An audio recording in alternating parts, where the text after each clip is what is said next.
Okay. Oh, here we go. We are live. All right. Everybody, welcome to our 4 p.m. session for Sing for Hope. I'm your host, Alyssa Salvatore, and today we have a very special recurring guest. We have Rizwan, who's going to be reading her poetry and some of her children's poetry. I'm so excited to have you back. So please, without further Thank ado, you. take it away. Thank you, Alyssa. I'm actually really enjoying this. Last time I had a lot of fun reading poetry. So my poetry today is like, so I don't just read my poetry. I have a few of mine, and I often, the past few times I've highlighted some of my children's poetry, and then I have poems from people that I know, people famous writers. And so I have kind of like a mishmash. Yes, last time I had a kind of a theme, but today it's like a combination of different poets. So I'll start with my poetry, and then I'll introduce each poet as I go along. So this first poem is by me, Rizwan. It says, "I dare you to fall in love with me." I paint a picture in words and in rhythm of things past, present, and future. I can be pleasing to the ears, sweet sounding and uplifting, but at times upsetting, perplexing, and mysterious. I may ease your mind and sometimes excite you. I help you make sense of the world and sometimes confuse you. While taking me in, your mouth may contort into a smile, and then again your brow may furrow in utter bemusement. Do I sound stupendous or am I inspiring? Do I commune with your spirit or move you to tears? Do I intrigue and interest you? Or do I tear you down and challenge your beliefs? You may wonder what I mean to you. You may wonder what I'm trying to make known to you. In short, I inform you of who you are, where you've been, and where you're going. I am poetry, and I dare you to love me. So I wrote that years ago, actually, and I just published it recently on Medium. And it was just poetry. It's just like sometimes I get it, sometimes I don't, sometimes it's confusing, sometimes it just sounds good, and then other times it's just like moves my spirit. So I put it all into this poetry. I dare you to fall in love with me. And the next one is called Breathe. So I wrote Breathe about in May 2020 when George Floyd was murdered. And it was a friend of mine called me, a close friend of mine called me, and she was really like traumatized by the whole event. And she said to me, "Rizwan, I can't breathe. I don't have the strength to keep doing this." And I said to her, "Breathe." And then after we had a long beautiful conversation, this I just jotted down some words, and this is what came out. So and I called it Breathe. To all my sisters and brothers, breathe. To all who are feeling sad, angry, numb, tired, overwhelmed, enraged, breathe. Breathe for George. Breathe for Ahmad. Breathe for Brianna. Breathe for the countless others whose stories are not captured. Breathe for our sons and daughters. Breathe for future generations. Breathe for our ancestors demand that we do so. Breathe and press on as they did for us. Breathe for unlike Trayvon Martin, Tamir Rice, Michael Brown, Eric Gardner, Philando Castile, Breonna Taylor, Ahmaud Arbery, George Floyd. You can. Breathe and let your anger fuel your activism. Breathe and let your voice be heard. So that was dedicated to all of those who were murdered senselessly. And this next one is called When Next We Meet. Also, actually, I wrote this year, or in winter or spring. I was sitting, so I was watching a sunset about 20 minutes north of Peekskill. Peekskill is in Westchester, New York, which is about 40 minutes north of New York City. And I was sitting on these stumps that had been recently created, and they were all 6 feet apart. And I was watching the sunset.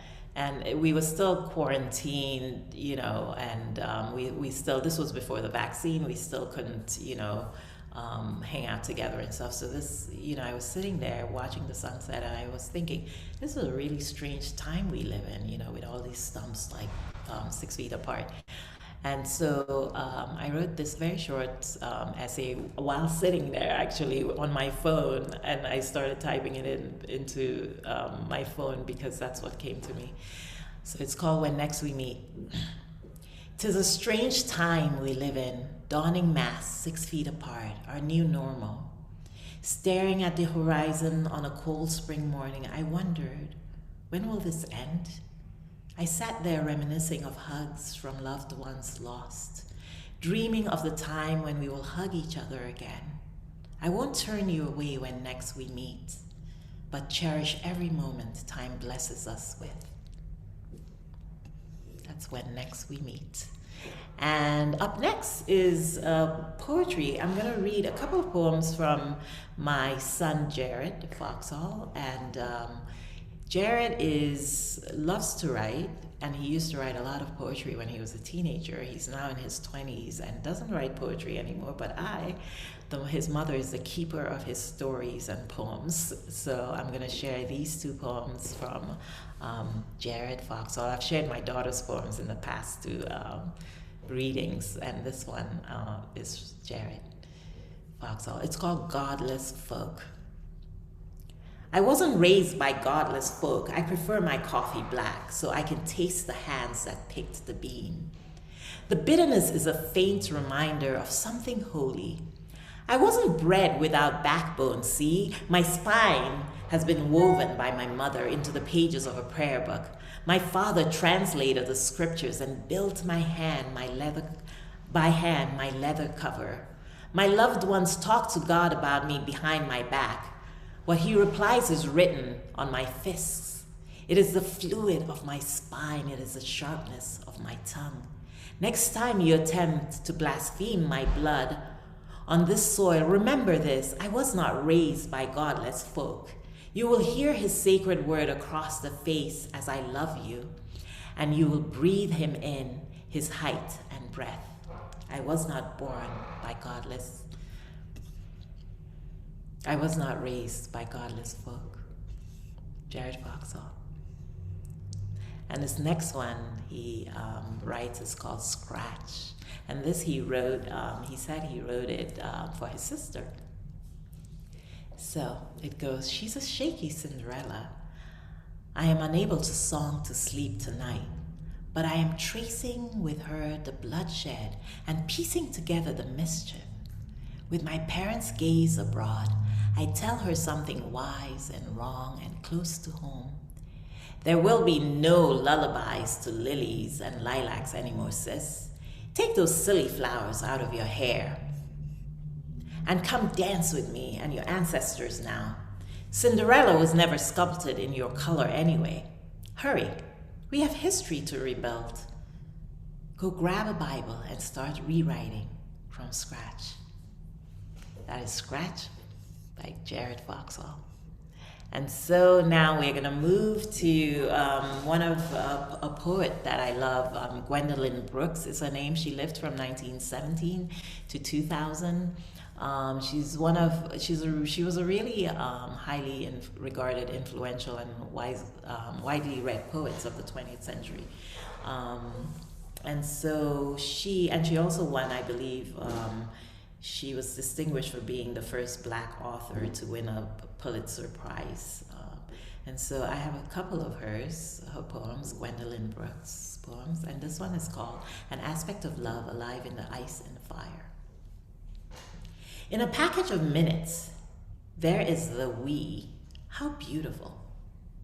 Merry foreigners in our mourning, we laugh, we touch each other as responsible props and posts. A physical light is in the room because the world is at the window. We cannot wander very long. You rise. Although genial, you are in yourself again. I observe your direct and respectable stride. You are direct and self-accepting as a lion in African velvet. You are level, lean, remote. There is a moment in camaraderie when interruption is not to be understood. I cannot bear an interruption. This is the shining joy, the time of not to end. On the street we smile, we go in different directions down the imperturbable street. And the next one, also by Gwendolyn Brooks, is The Bean Eaters. They eat beans mostly, this yellow old pair. Dinner is a casual affair. Plain chipware on a plain and creaking wood, tin flatware. Two who are mostly good, two who have lived their day, but keep on putting on their clothes and putting things away and remembering with twinklings and twinges as they lean over the beans in their rented back room that is full of beads and receipts and dolls and clothes, tobacco crumbs, vases, and fringes. The Bean Eaters. Next up, another poet that I love is Alice Walker. And Alice Walker's full name, I actually found out today, was Alice, and I might say this wrong, so forgive me,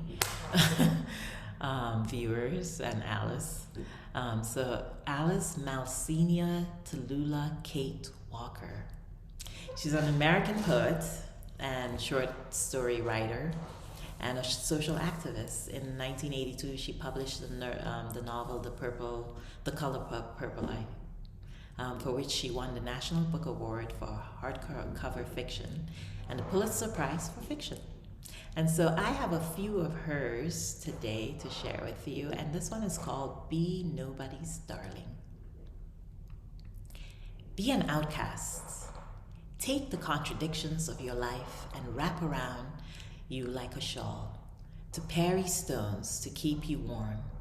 Watch the people succumb to madness with ample cheer. Let them look askance at you, and you askance reply.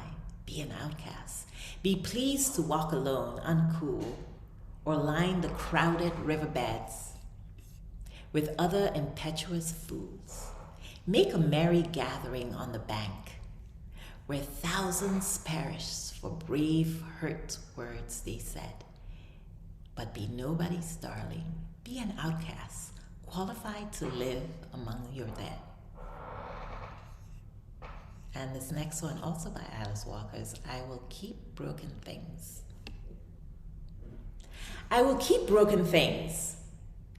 The big clay pot with raised iguanas chasing their tails, two of their wives. Heads sheared off. I will keep broken things, the old slave market basket brought to my door.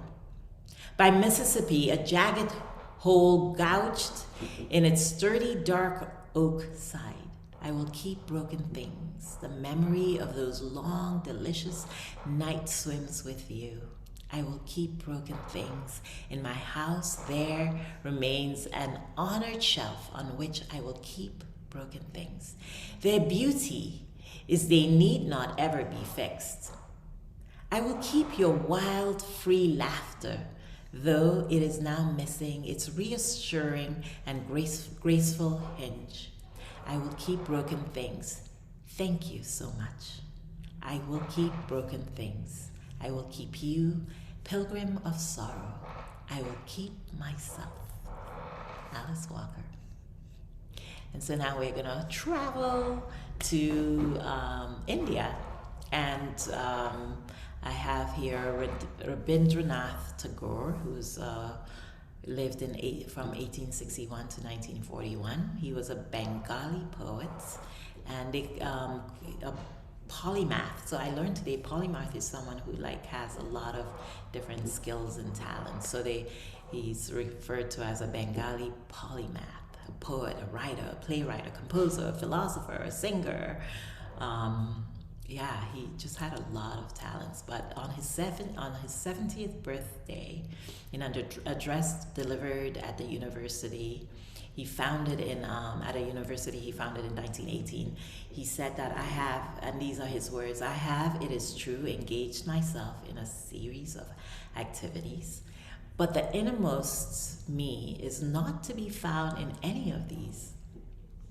At the end of the journey, I am able to see a little more clearly the orb of my life. Looking back, the only thing of which I feel certain is that I am a poet. So I'm going to read a few of his poems, and he was really, I love his work, truly a philosopher and beautiful work. So here, this one is, where the mind is without fear. Where the mind is without fear and the head is held high, where knowledge is free, where the world has not been broken up into fragments by narrow domestic walls, where words come out from the depth of truth, where tireless striving stretches its arms towards perfection, where the clear stream of reason has not lost its way in the dreary desert sand of dead habits, where the mind is led forward by thee into ever-widening thought and action. Into the heaven of freedom, my Father, let my country awake. And next one also. So I have about 4 poems by Rabindranath. I keep my tongue twister, Rabindranath Tagore. His name sometimes I get wrong, but here we go. The next one is called Waiting. The song I came to sing remains unsung to this day. I have spent my days in stringing and in unstringing my instrument. The time has not come true. The words have not been rightly said, only there is the agony of wishing in my heart. I have not seen his face, nor have I listened to his voice, only I have heard his gentle footsteps from the road before my house. But the lamp has not been lit, and I cannot ask him into my house. I live in the hope of meeting with him, but this meeting is not yet. The next one is called Friend. Art thou abroad on this stormy night, on thy journey of love, my friend? The sky groans like one in despair. I have no sleep tonight. Ever and again I open my door and look out on the darkness, my friend. I can see nothing before me. I wonder where lies thy path. By what dim shore of the ink-black river, by what far edge of the frowning forest, through what mazy depth of gloom art thou treading thy course to come to me, my friend? And this next one, he wrote a series, I believe he wrote a series of poems called Gitanjali, and this is one of them. And I love the series, but I just pulled one for today. Maybe I'll read some more next time. Gitanjali. Thou hast made me endless, such is thy pleasure, this frail vessel thou emptiest again and again, and filleth it ever with fresh life. This little flute of a reed thou hast carried over hills and dales, and hast breathed through its melodies eternal new. At the immortal touch of thy hands, my little heart loses its limits in joy and gives birth to utterance ineffable. Thy infinite gifts come to me only on those small, very small hands of mine. Ages pass, and still thou pourest, and still there is room to fill. So by requests, I'm bringing back our next poet is one of my favorite poets. He's a 14th century Persian poet called Hafez. And I love his poetry because it just seems, so current. And he has a lot of humor. At least I do. I find a lot of humor in his poetry, and also, it's always deep and philosophical, but yet it has, it's very sometimes whimsical and fun. So this one's called "How Does It Feel to Be a Heart" by Hafez. Once a young woman asked me, "How does it feel to be a man?" And I replied, "My dear, I'm not so sure." Then she said, "Well, aren't you a man?" And this time I replied, "I view gender as a beautiful animal that people often take for a walk on a leash and might enter into some odd contest to try to win strange prizes. My dear, a better question for Hafez would have been, how does it feel to be a heart? For all I know is love, and I find my heart infinite and everywhere." And we have "The Woman I Love." "The Woman I Love," also by Hafez.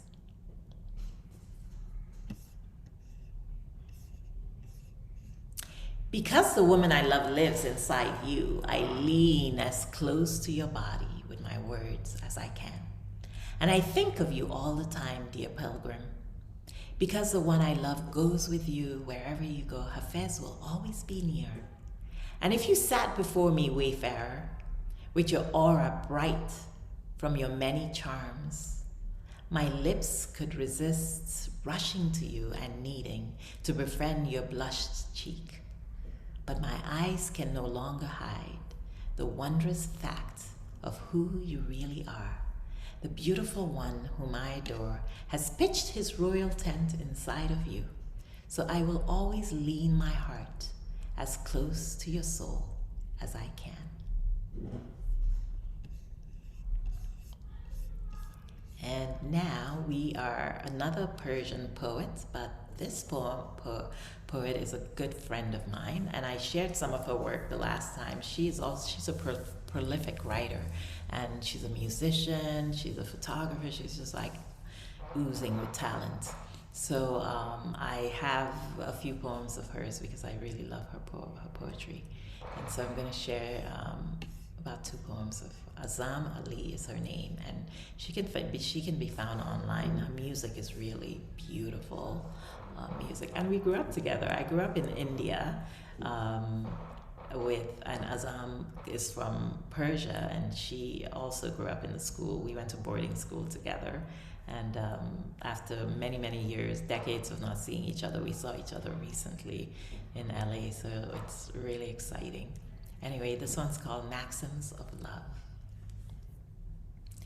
In the eloquence of silence, where hungry words wait to be spoken, pleasure and pathos take the scene. In an avowal of truce, love is lawless. In every epoch of time, it is a phantom no one has seen, yet has a myriad maxims by which we map our lives.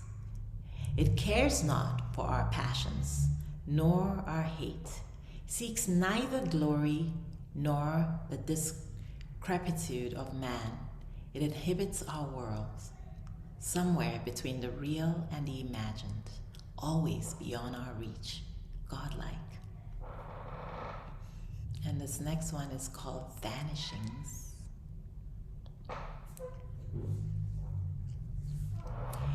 Where we once were is now a haunted place, deserted, yet still warm. Memories linger like the stain of red wine on parched lips, reluctant to disappear sometimes during the gentle hush of twilight. When a moment trembles with tenderness, I recall how, as thieves, we would steal for time the meaning of the scent of roses. And then I hear the familiar lilt of fear in your footsteps. When you'd walk away in search of silence, and I'd let their cadence overpower me into the intoxication of nightfall, when the shadows would hold my body enthralled. now in the gloom of hours that coil around me. As I count the moons of holy days gone by, I am reminded that what time promises to preserve can be destroyed at the tender touch of a hand.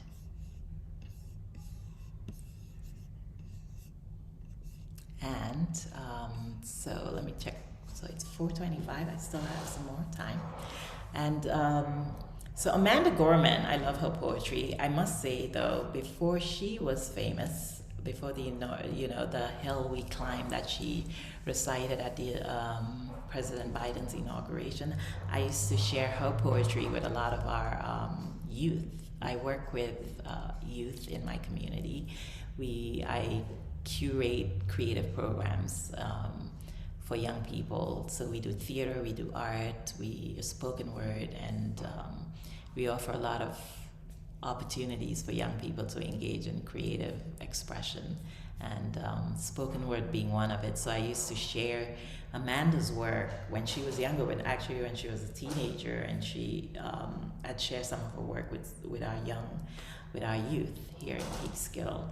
So here is another poem of hers that I really love. So I thought I'd share this one with our audience today. So for those of you who don't know, I mean, last time I assumed everybody knows Amanda Gorman, but she's an activist, American poet and activist. Her work focuses on issues of oppression, feminism, race, and marginalization, as well as the African diaspora. She was the first person to be named National Youth Poet Laureate. So she also read her poem, which is now famous, "The Hill We Climb," at President Biden's inauguration. So this poem of hers is called "In This Place." There's a poem in this place, in the footfalls, in the halls, in the quiet beats of the seats. It is here, at the curtain of day, where America writes a lyric you must whisper to say. There's a poem in this place, in the heavy grace, the lined face of this noble building, collections burned and reborn twice. There's a poem in Boston Copley Square, where poets chants tears through the air, like sheets of rain, where love of the many swallows hatred of the few. There's a poem in Charlottesville, where tiki torches string a ring of flame tight round the risk of night, where men so white they gleam blue seem like statues, where men heap the long wax burning ever higher, where heather hair blooms forever in the meadow of resistance. There's a poem in the great sleeping giant of Lake Michigan, defiantly raising its big blue head of Milwaukee and Chicago, a poem begun long ago, blazed into frozen soil, stuttering upward and aglow. There's a poem in Florida, in East Texas, where streets swell into a nexus of rivers, cows afloat like molted buoys, in the brown, where courage is now so common that 23-year-old Jesus Contreras rescues people from floodwater. There's a poem in Los Angeles, yawning wide as the Pacific tide, where a single mother swelters in the windowless classroom, teaching Black and brown students in Watts to spell out their thoughts, so her daughter might write this poem for you. There's a lyric in California, where thousands of students march for blocks, undocumented and unafraid, where my friend Rosa finds the power to blossom in deadlock. Her spirit, the bedrock of her community, she knows hope is like a stubborn ship gripping a dock, a truth that you can't stop a dreamer or knock down a dream. How could this not be her city? Sunacion, our country, our America, our American lyric to write, A poem by the people, the poor, the Protestant, the Muslim, the Jew, the native, the immigrants, the black, the brown, the blind, the brave, the undocumented, the undeterred, the woman, the man, the non-binary, the white, the trans, the ally, to all of the above and more. Tyrants fear the poet. Now that we know it, we can't blow it.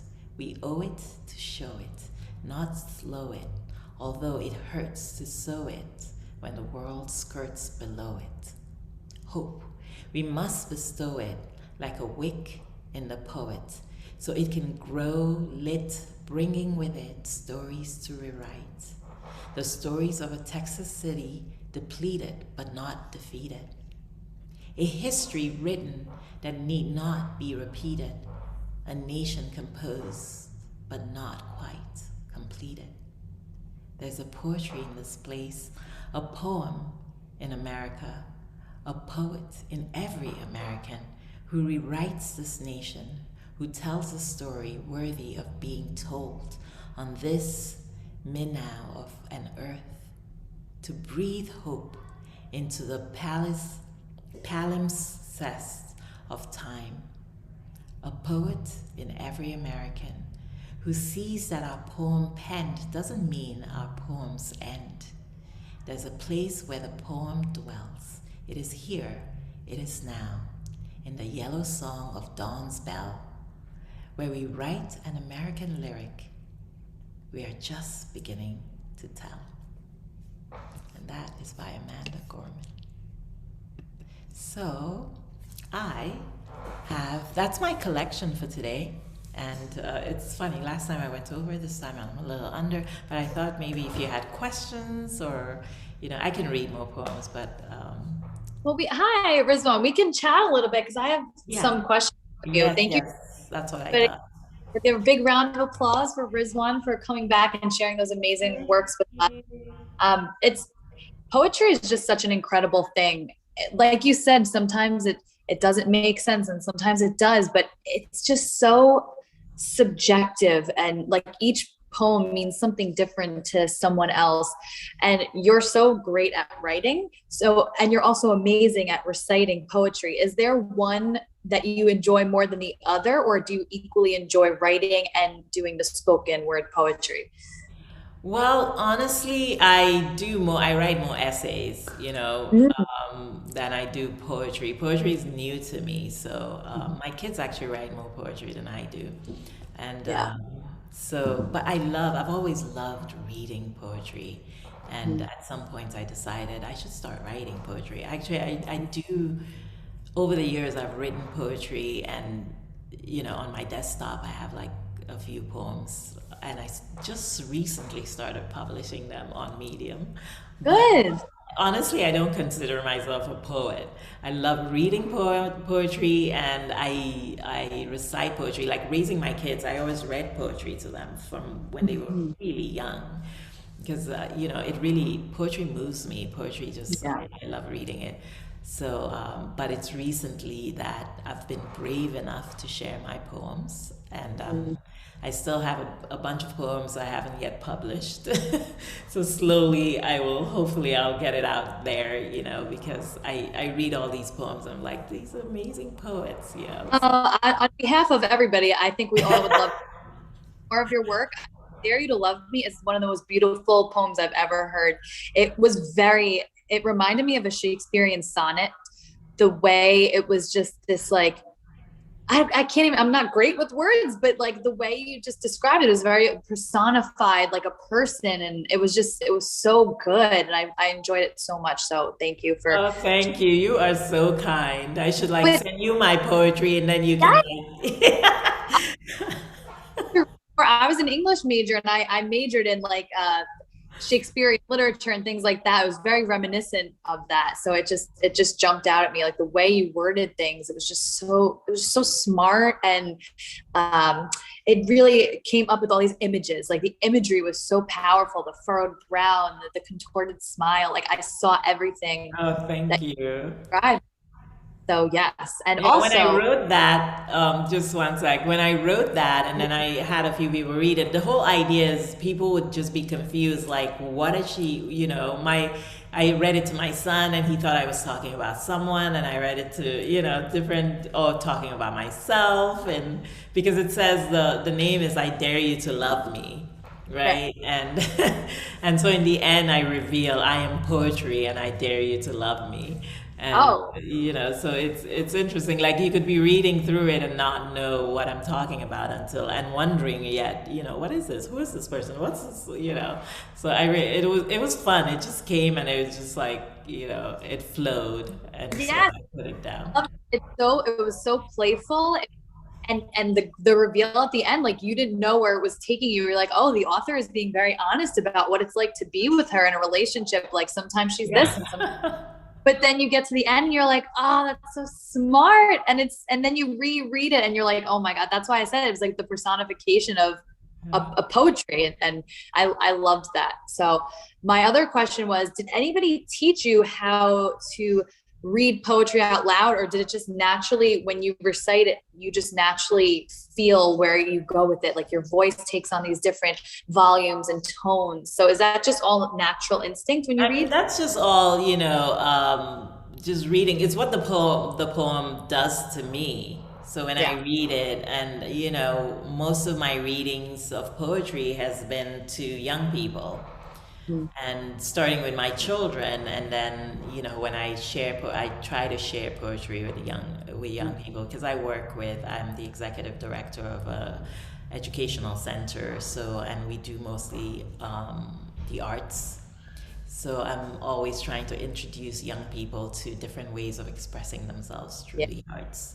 And poetry is one of my poetry and spoken word. It's really I wouldn't consider myself a spoken word kind of, because the way spoken word is also like there's like acting, and there's Yeah. the poetry. It's very when I watch people do spoken word, Theatrical, like, right? yeah, it's very theatrical. Thank you. I love it. But I Yeah. mean, I just read the poetry, and I let it just take, Mhm. I kind of read how I feel as the words, come out. So Yeah. nobody taught me. I'm just reading the poetry and feeling it, Yes, basically. flowing through you and like all the senses. And it's funny because when I was a little kid, my mom dropped me off at her sister's house for the day, and she knew that I loved to read. I was always just a big nose in the book.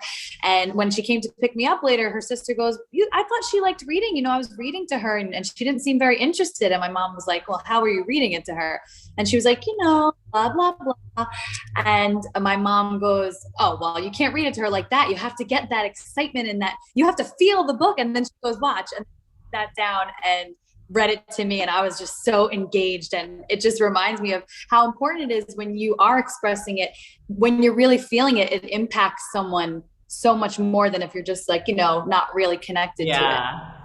Yeah, I So think I the really, words, in poetry, it just lends for, kind of, there's no way to read poetry and just read it, especially if right, you're reading it out loud. I mean, if you're reading it to yourself, it's different. right, But if you're reading it out loud, it kind of it moves you to, like, if you're feeling the words, to act it right. out almost, right? Yeah, So, absolutely. and I'm just getting comfortable with, this whole medium is strange to me, you know. Yeah. But you're It's, doing amazing. because there is no audience really, I mean, there's you, but I know people are watching, but I don't know, because when you're reading in front of people, it's so different when Yeah. you have feedback, right? You have immediate feedback, so and you see people's expression, and so you can change the way you're reading, or you can tone things down or make things bigger based on the feedback you're getting from Right. others, right? But this being on Zoom is new, Yeah. which is why when I was first asked to do this, I was like, really? Can I do this? It's like reading poem to, like, I don't know, to Just the yeah, vacuum. yeah. But I'm telling you, it's so enjoyable to listen to, and it's very engaging. And the way you read is just so soothing, and the works that you share are always just great poetry. So I'm a big fan. I'm Thank here. you. Thank you. I appreciate it. This will Yes. encourage me to keep reading, keep writing Yeah, poetry, you know. And definitely. yeah, so mostly I'll be reading other people's poems, but and I'll slowly, share some of Yeah. mine. Well, thank you so much for coming back and sharing all these works with us. Rizwan, thank you again. And I'm Thank sure we're you. going to soon back here for Yes, Hope. my pleasure to be here. Have a wonderful rest of your Monday and enjoy the rest of your week, everybody. And thank you Thank again. you, and goodbye, everybody, and thanks for joining us today.